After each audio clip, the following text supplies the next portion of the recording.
warahmatullahi wabarakatuh. Salam sejahtera bagi kita semua. Pada video kali ini, kita akan membahas mengenai alat dalam meteorologi dan klimatologi.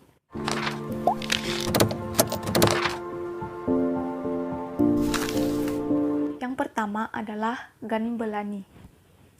Ganbelani adalah sebuah alat yang digunakan untuk mengukur intensitas cahaya. Ini merupakan sebuah gambaran dari Ganbelani. Ganbelani sendiri terdiri dari 5 bagian utama. Yang pertama, bola kaca. Bola kaca berfungsi untuk memfokuskan cahaya. Yang kedua, bola tembaga hitam yang berfungsi untuk mempermudah penyerapan kalor. Yang ketiga, tabung buret yang berfungsi untuk menghubungkan bola tembaga hitam dengan aqueduct. Yang keempat, aqueduct yang berfungsi sebagai tempat penampungan air. Yang kelima, tempat alat yang berfungsi untuk melindungi alat. Prinsip kerja alat ini yaitu ketika terjadi pancaran sinar matahari, bola tembaga hitam akan menyerap kalor. Hasil serapan kalor tersebut digunakan untuk menguapkan air yang terdapat di dalamnya. Hasil uapan air tersebut akan masuk ke dalam reservoir. Karena terjadinya perbedaan suhu antara bola tembaga hitam dengan tabung buret, maka hasil uapan tersebut akan mengembun dan masuk ke dalam dasar reservoir. Pengamatan dilakukan dengan mencatat jumlah air yang terdapat pada dasar reservoir.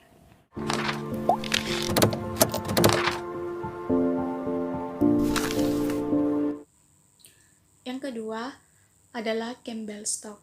Campbell Stock adalah sebuah alat yang digunakan untuk mengetahui lamanya penyinaran matahari. Ini merupakan tampilan dari Campbell Stock. Kemudian bagian-bagian dari Campbell Stock. Yang pertama, bola kaca yang berfungsi untuk menerima dan memfokuskan cahaya untuk membakar kertas pias. Yang kedua, sekrup meridian yang berfungsi untuk mengatur sudut kemiringan bola. Kemudian, sekrup pengatur letak horizontal yang berfungsi untuk mengatur letak horizontal pada tubuh alat. Kemudian, tempat pias yang berfungsi untuk meletakkan pias. Kemudian, busur meridian yang berfungsi untuk mengukur sudut kemiringan lensa. Kemudian, kertas pias yang digunakan untuk mencatat data.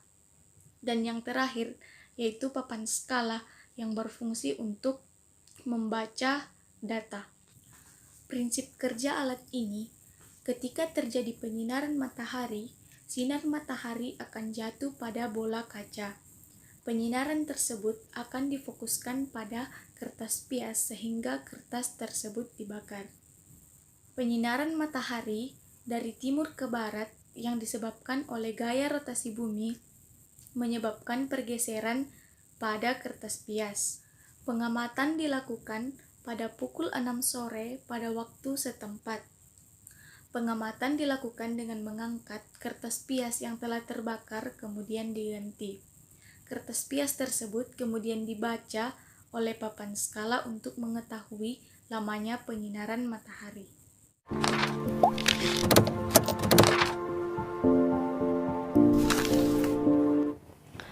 Yang ketiga adalah aktinograf. Aktinograf adalah sebuah alat yang digunakan untuk mengukur radiasi matahari total. Ini merupakan sebuah gambaran dari aktinograf. Aktinograf sendiri terdiri dari 10 bagian. Yang pertama ialah sensor, kemudian yang kedua glass dome, yang ketiga plat pengatur bimetal, yang keempat mekanik pembesar, yang kelima tangkai atau pena pencatat, yang keenam drum clock, yang ketujuh pengatur atau perata-rata air, kemudian yang ke-8 kontainer silika gel, yang ke-9 bagian dasar, dan yang ke-10 adalah penutup atau cover. Prinsip kerja alat ini yaitu sensor berupa bimetal berwarna hitam menangkap radiasi sehingga menyebabkan lengkungan pada bimetal. Hasil lengkungan tersebut sebanding dengan radiasi yang diterima oleh sensor. Lengkungan disampaikan secara mekanis ke jarum penulis di atas kertas pias. Hasil rekaman tersebut berupa grafik. Jumlah luas grafik sebanding dengan radiasi total yang diterima oleh sensor selama 24 jam atau 1 hari.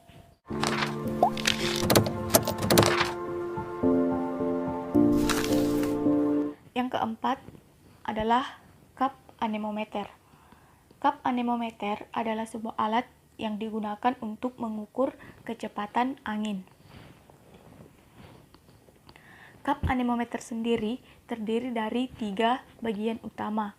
Yang pertama, 3 buah mangkok berupa baling-baling yang berfungsi untuk menangkap angin yang datang. Kemudian yang kedua, konter bilangan yang berfungsi untuk mengetahui kecepatan angin. Yang ketiga, tiang yang berfungsi untuk menjaga alat tetap berdiri. Prinsip kerja alat ini, ketika terjadi angin, tenaga geraknya akan menggerakkan mangkok berupa baling-baling tersebut. Kemudian diteruskan ke konter, berupa pertambahan nilai pada angka-angka konter. 3 kali putaran penuh akan mengakibatkan pertambahan nilai pada konter sebanyak 0,01 km per jam.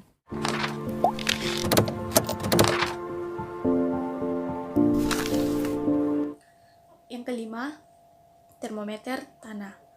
Termometer tanah adalah sebuah alat yang digunakan untuk mengukur suhu pada tanah. Ini merupakan sebuah gambaran dari termometer tanah.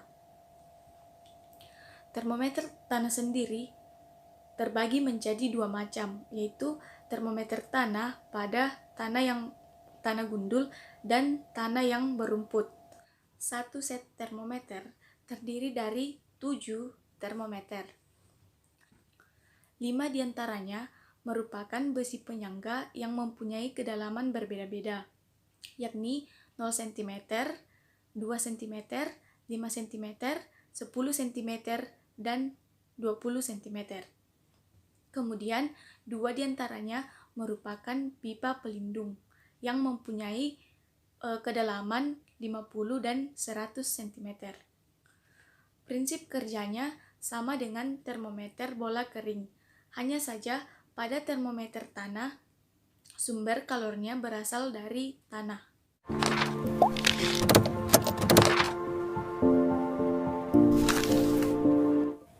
Yang keenam, sangkar meteorologi. Sangkar meteorologi adalah sebuah alat yang digunakan untuk melindungi alat-alat psikrometer. Ini merupakan sebuah gambaran dari sangkar meteorologi. Alat-alat psikrometer antara lain termometer bola basah, termometer bola kering, termometer maksimum, dan termometer minimum. Yang pertama, termometer bola kering. Termometer bola kering adalah sebuah alat yang digunakan untuk mengukur suhu udara pada daerah tersebut. Pada termometer bola kering, terdapat gelas tabung yang berisikan pipa kapiler yang di dalamnya terdapat air raksa. Yang kedua, termometer bola basah. Termometer bola basah adalah sebuah alat yang digunakan untuk mengukur titik jenuh suatu udara. Sebenarnya, termometer bola basah sama halnya dengan termometer bola kering, hanya yang membedakan pada termometer bola basah dilapisi kain basah pada bola.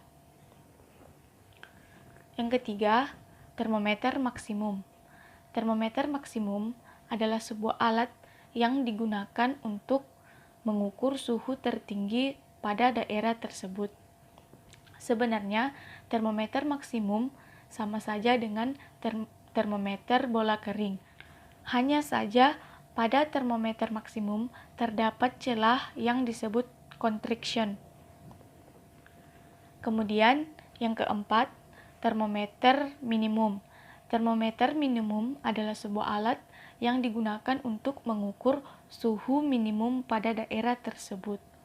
Sebenarnya, termometer minimum sama saja dengan termometer bola kering. Hanya yang membedakan pada termometer minimum tidak menggunakan air raksa, namun memakai alkohol. Hal ini terjadi karena titik beku alkohol lebih rendah daripada air raksa.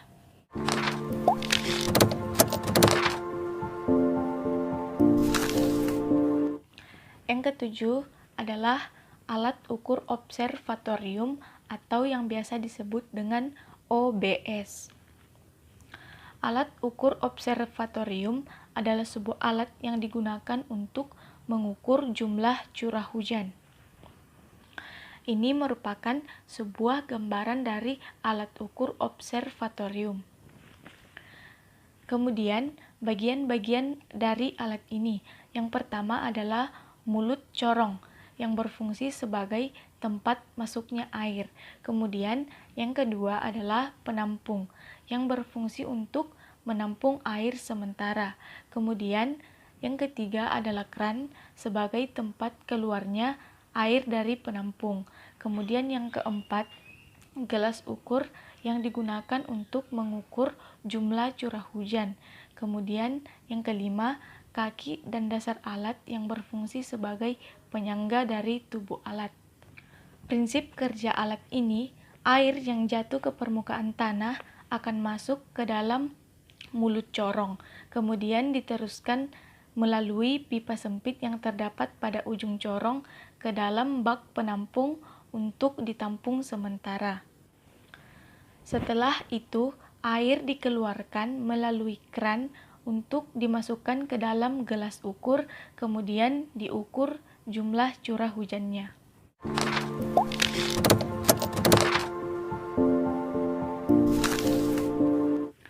Yang kedelapan adalah panci penguapan. Panci penguapan adalah sebuah alat yang digunakan untuk mengetahui besarnya penguapan yang terjadi oleh radiasi matahari langsung. Ini merupakan sebuah gambaran dari panci penguapan. Panci penguapan terdiri dari 4 bagian. Yang pertama ialah penik yang berfungsi untuk menampung air. Yang kedua, papan berskala yang digunakan untuk mengetahui ketinggian air. Kemudian yang ketiga, kayu penopang yang berfungsi sebagai penyangga agar panci tidak bersentuhan dengan tanah. Kemudian yang keempat, termometer apung yang berfungsi untuk mengukur suhu pada permukaan air. Prinsip kerja alat ini. Panci diisi dengan air setinggi 20 cm dengan rongga 5 cm. Pengukuran dilakukan pada saat air dalam keadaan tenang dan pengukuran berada di atas permukaan air. Untuk mengukur dan membaca skalanya, tabung pengamatan didekatkan ke panci. Setelah itu, sekrup patrol diputar sambil melihat ujung panci.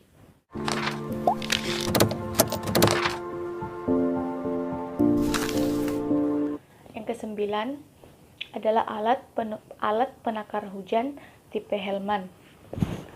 Alat ini berfungsi untuk mengukur intensitas curah hujan. Ini merupakan sebuah gambaran dari alat tersebut. Kemudian, bagian-bagian pada alat ini yaitu mulut corong, logam selubung, penampung, pelampung, pena pencatat, pias Hellman, jam Hellman, pipa penghubung, pipa hapet, dan gelas ukur. Prinsip kerja alat ini, pada saat terjadi hujan, air akan masuk melalui mulut corong, kemudian diteruskan ke dalam saluran penampung. Saluran penampung akan terangkat bersama dengan pena pencatat. Pena pencatat ini terangkat, kenaikan pena mengikuti kenaikan penampung. Kemudian, pena tersebut akan membentuk sebuah grafik. Ketika pena telah sampai pada angka 10, kemudian hujan masih tetap berlanjut, maka pena akan kembali turun pada angka 0.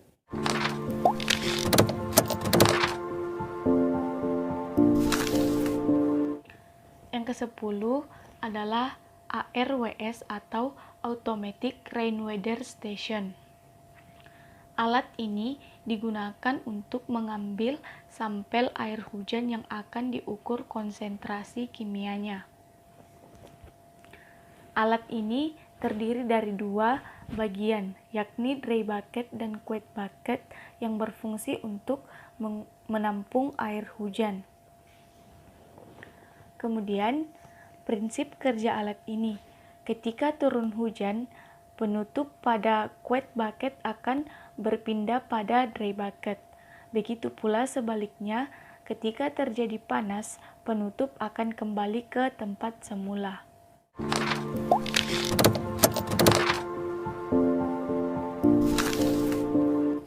Yang ke-11 adalah HV sampler. HV sampler adalah sebuah alat yang digunakan untuk mengukur konsentrasi polutan di udara. Ini merupakan sebuah gambaran dari HV sampler. Kemudian bagian-bagian pada HV sampler. Yang pertama adalah shelter, kemudian penyangga media film, pompa vakum, dan media filter. Kemudian prinsip kerja alat ini. Udara yang mengandung partikel debu dihisap mengalir melalui kertas filter dengan menggunakan motor dengan putaran kecepatan tinggi. Debu akan menempel pada kertas filter yang nantinya akan diukur konsentrasinya dengan cara kertas tersebut ditimbang sebelum dan sesudah sampling.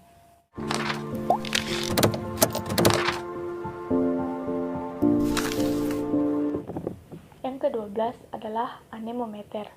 Anemometer adalah sebuah alat yang digunakan untuk mengetahui arah dan kecepatan angin. Ini merupakan sebuah gambaran dari anemometer. Anemometer terdiri dari 3 bagian utama. Yang pertama adalah 3 buah mangkok sebagai baling-baling yang dibatasi sudut 123 derajat yang berfungsi untuk menangkap angin yang datang. Kemudian yang kedua, konter bilangan yang berfungsi untuk mengetahui kecepatan angin. Kemudian yang ketiga, tiang yang berfungsi untuk menjaga alat tetap berdiri. Kemudian, prinsip kerja alat ini. Pada saat terjadi angin, mangkok pada anemometer akan bergerak sesuai dengan arah mata angin. Semakin besar kecepatan angin, semakin besar pula putaran di baling-baling tersebut. Berdasarkan jumlah putaran detiknya, maka akan diketahui jumlah kecepatan anginnya. Pada anemometer, terdapat bagian alat pencaca yang berfungsi untuk menghitung jumlah kecepatan angin.